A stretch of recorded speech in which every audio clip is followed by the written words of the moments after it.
nous allons accueillir, cher Daniel Thompson, un personnage que vous avez bien connu, pas tout à fait dans ce rôle-là, mais quand même, et qui semble évidemment être le seul à pouvoir sauver la France du chaos.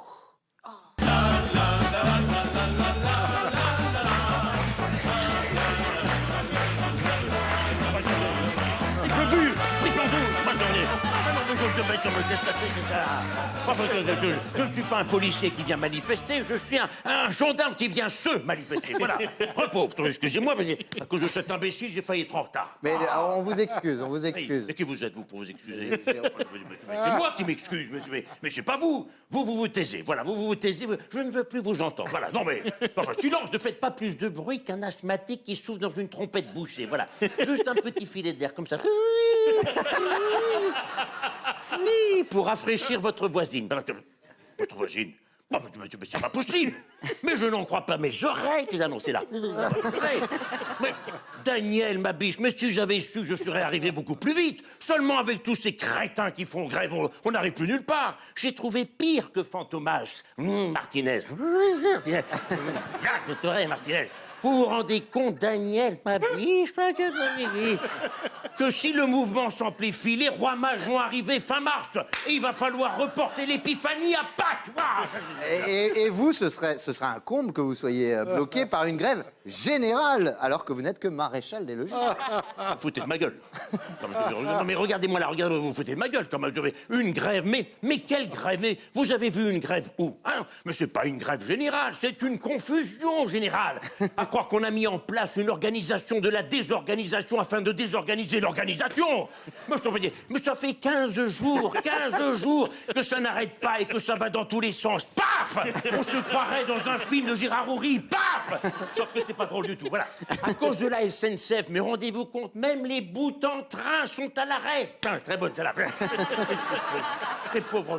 Ces pauvres gens sur les quais comme ça, qui attendent les RER, qui ne viennent pas. Qu'est-ce qu'ils vont devenir? Eh bien, des piétons. Ils vont devenir des piétons. Alors, rendez-vous, comme monsieur, la pagaille, n'est-ce pas? Il y a des cars aux 3 quarts vides qui remplacent des trains 3 fois trop pleins, des taxis qui taxent, des bouchons qui bouchonnent, des voitures qui ne peuvent pas reculer, des bus qui ne peuvent plus avancer, des monospaces qui n'ont plus d'espace pour faire du surplace, des poulets qui font... des klaxons qui font... des soleils qui font...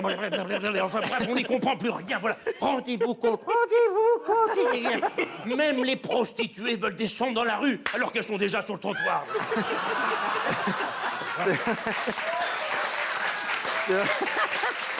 C'est vrai qu'il y a de quoi paniquer. Mais vous qui êtes le symbole du français qui râle toujours, ça devrait vous faire plaisir, ce qui se passe. Eh bien, vous avez raison. Ça m'étonne de vous, mais vous avez raison. Et oui, je me marre. Je me marre. Même les enseignants sont en grève. Les enseignants sont en grève. Mais c'est inadmissible. Entre les vacances, les maladies et les ponts, on se demande comment ils arrivent à trouver des jours pour faire grève. C'est feignant. C'est des feignants. Voilà, c'est des feignants. Voilà. Mais pas du tout, les enseignants ont un métier pénible. 9 fois sur 10, les enfants sont si dissipés qu'au lieu de faire cours, les profs sont obligés de faire les gendarmes, justement. Et faire le gendarme, quand on a de l'instruction, c'est pas facile. Allez vous taire, oui, c'est qui le comique ici? Non, mais de quoi je me mêle en plus? Regardez-vous, mais vous êtes laid. Mais vous êtes très laid de Verdière. Mais c'est vrai, mais regardez Daniel, on dirait Claudia Schiffer, et on dirait Clodo Chiffon. Possible. Mais de Verdière, vous feriez mieux de réfléchir un peu, hein, au lieu de passer des heures devant votre miroir à percer vos boutons. J'ai pas de boutons, d'abord. Si, monsieur, vous avez des boutons, vous en avez là. Vous êtes le boutonneux du parc, voilà. C'est plus un visage que vous avez, c'est une calculette. La calculette qui permet de compter les cheminots en grève de feignants.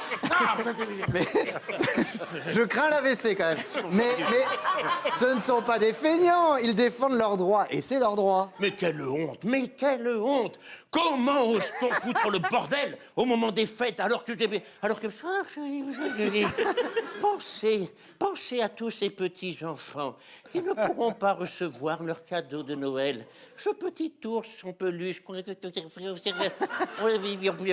on sait tout, puis il meurt. Les jeux vidéo qui détruisent leur cerveau, les téléphones portables qui qui donne le cancer. Moi, c'est horrible, c'est affreux. Alors écoutez-moi bien de verdir, écoutez-moi bien. Pour sauver la France, taisez-vous, pour sauver la France, ma biche, il n'y a plus qu'une seule solution. Président de la République, Vladimir Poutine, Premier ministre, Donald Trump, et ministre de l'Intérieur, avec des méthodes qui ont fait leurs preuves, Kim Jong-un, voilà. Et croyez-moi, avec ça, la France, elle va vite se remettre, paf, en marche.